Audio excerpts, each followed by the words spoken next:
In today's episode, I'm actually flipping the script on you because I'm going to ask you a question. Is your church making one of the biggest church website failures? Welcome to the Digital Ministry Podcast, where we are having conversations about the strategies of sharing God's love in the digital world. Now, here is your host, Joshua Verwers. Hey, welcome back. I am Joshua. This is the Digital Ministry Podcast, and if you are unfamiliar with me, I am a small church pastor in rural Iowa who has been creating faith-filled content online for over 5 years, and I have a desire to help other small churches and ministers do the same. But before we get to that, would you go ahead and leave a rating or a review on this podcast on whatever platform that you're listening to it on, because that will actually help this podcast to go out and reach more people, which will hopefully reach more small churches and ministries, which will then hopefully help them to reach more people with the good news about Jesus. And if you're not listening to this, that means you're probably watching it either on Spotify or on YouTube. Okay, so let's just get straight to the content here, because I have what I believe are 5 of the biggest church website failures. And so I'm going to count these down from the least offensive to the most offensive mistakes that we could be making. And then at the end, I'm going to give you 2 bonus failures that we might be making, and one of which I think I'm actually making on our own church website. So coming in at number 5 is a design failure. Your church website is poorly designed. Now, what would a poor design failure look like? Well, it could look like a website from 2005. Or it could look like a website that you just haven't been intentional about, as in when you've got photos on there, they're not real photos of your church, your building, or any of your people. Instead, you just got all of the stock photos and put them on there. Don't do that. When people are visiting, they want to see the church that they're looking for. And remember when we talked about why you need a church website, these are visitors. And these visitors are trying to get some first impressions of your church. Now, when it comes to first impressions, the studies that are out there is that it takes 1/10 of a second for somebody to make their first impression on a website. Imagine when that website first pops up, what do they see? Does it look old? Does it look outdated? Does it look that it hasn't even been updated? Like, what are they seeing? Do they see people that they just don't believe are actually at your church because it's a small community? They pretty much know everybody in their community and they've never met that guy before. Having a poor design is a design failure, and I hope your church isn't making it. Now at number 4, it is an update failure. That means that not only is the website outdated, but the content on it hasn't been updated. This is a big problem for a lot of churches out there. I remember our church, especially when we were kind of going through the COVID time where it was like you're trying to get as much information as you possibly can and you're trying to put updates out there, especially if there were going to be any service time adjustments or whatnot. A lot of websites had these banners that were at the top, and it was just like an informational bulletin or a banner that pops up when you first visit the website to give you any like breaking news. Well, afterwards, we wound up being in like 2021 and 2022, and occasionally I would still come across church websites that they still had those banners up there. And when you start to go to like their Facebook page, you would realize, oh, Facebook's been updated, but their website hasn't been updated. Yes, all of those restrictions or guidances or alerts that they had are done and over with. They were done and over with a long time ago.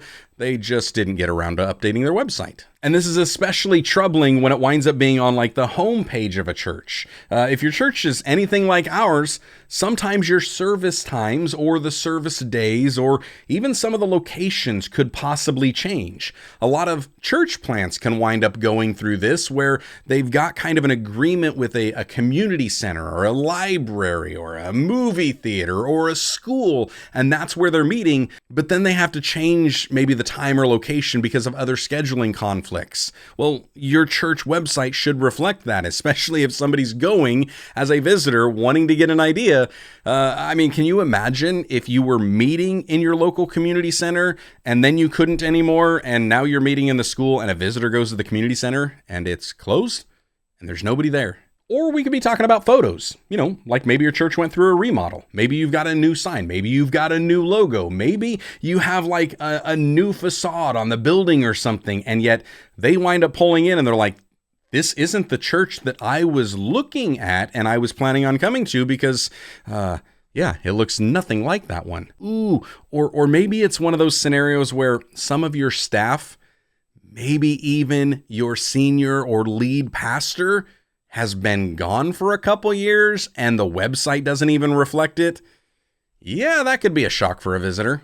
And yeah, those are some of the big things, but we also got to keep in mind, maybe you've got a calendar of events. Maybe you've got a blog. Maybe you're uploading your sermons. Hopefully you're uploading your sermons. But even with all of those, if those aren't updated on a regular basis, it's going to kind of show a visitor that there's a lack of attention to detail. And that could maybe convey that it's something that we just don't really care about. Now, number 3, you could argue that is also a design failure, but I would say that this is more of an accessibility failure.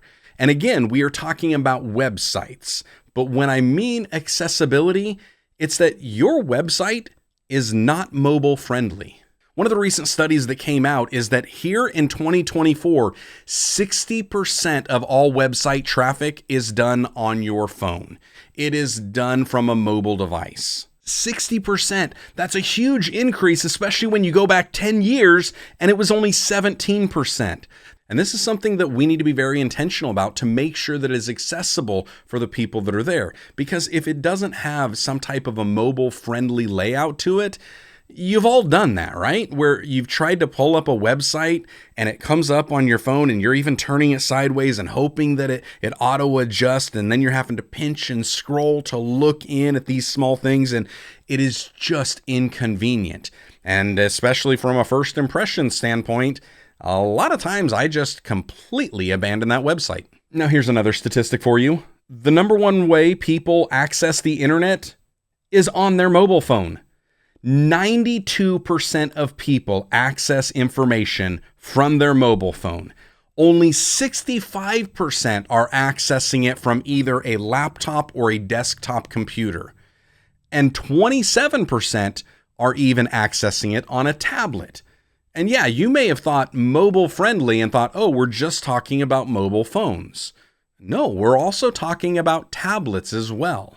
Like our church website, when we've done it, and I think I mentioned this, that we've done our church website using Google Sites, it lets me have a preview of how the website looks from a desktop computer to a tablet to a mobile phone. It shows me all 3 formats, and it works on all 3 formats. And after publishing the website, I verified it on all 3 formats. I wanted to make sure that I met people where they were at on the device that they were using so that they could access our information. I hope you're doing it as well, and if not, well, let's fix this accessibility failure. And number 2 is an information failure. And what I mean by information failure is that the information is either too little, too much, or too hard to find. When it comes to your church website, try to put yourself in the shoes of the visitor. What information do you want? What information are you looking for? What information is going to help you make a decision as to whether or not this is a church that you want to check out? Now, when it comes to too little information, sometimes people are wanting to know about the ministries that you have to offer. And while you may not have to put every single little ministry that you've got, because that could be too much at times, especially if some of those ministries are very focused on your internal congregational members and maybe not so much as like new visitors participating in it. But then there are others that you do have, like if you've got a men's ministry or a women's ministry or some type of kids ministry or youth ministry, you should probably put that somewhere that they could find it, and somewhere that they could find it fairly readily. And by fairly readily, maybe that means that your church actually needs to have some type of a menu or a top-down navigation that they can go through and they can actually find this information and find it in kind of a logical format. And if you want to know more about that, maybe check out one of those previous episodes that we had where we were talking about church website must-haves. And one more thing that comes into play when it comes to the information failure is that the most important information isn't front and center. And it should be front and center. And the most important information for your church website is your service times and your service locations. Put those right on the front of your website. On our website, right in the top, in the header image that we have, it shows what our service times are. And then as we scroll down just a little bit into the body on the main page, it not only has our service time, but it also has our service location. And then when you scroll all the way to the bottom, down there in the footer, again, it's our service location. So I've got our service times and our service locations twice on that front page, on the home page, front and center, so anybody checking it out knows where to go and when to be there. And then my number one church website failure, the biggest church website failure, is your website has the wrong focus. Your website is focused on the wrong people. Your website should not be focused on your members. It should not be focused on your pastor. It should be focused on the visitor. This is the first opportunity that they have in the digital sphere that we have to see your church, to experience your church. And we want it to be welcoming. We want it to be inviting. All of these failures that we have and everything that we add into the website, we're putting ourselves in the shoes of a visitor, and we're really asking that question of what is it that I would be looking for to make a decision. Is this a church I want to check out?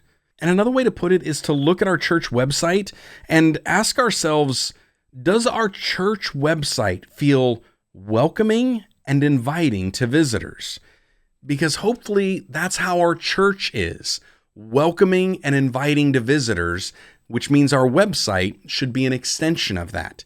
And if all we're doing is focusing it on me as a pastor, we're doing a disservice to them, because even when you come to our church, it's not about me. It's about Jesus. It's about the one that we are there to worship every week. And it's not about our church members. Our church members are already there. They're already involved. They're already getting this information from our bulletins, from our newsletters, from our emails, from our text message, from our Facebook group, from all of these things. Our website needs to be focused on the visitors. I also saw a statistic from Pinnacle Leadership Associates, and they said that 80% of first-time visitors to a church have checked out your website before ever entering your front door. So if it's that big of a number, 4 out of 5 people that will walk through your front door have checked out your website first. We need to be very intentional about that website. Ask yourself a question when you're trying to put the information on the website, or you're trying to design the layout, and you're trying to get things updated. Is what I'm putting on here better suited for a bulletin at our church? Is it better suited for a newsletter? Is it better suited for our Facebook page or our Facebook group? Ask that question, and if it's better suited there, leave it off the website.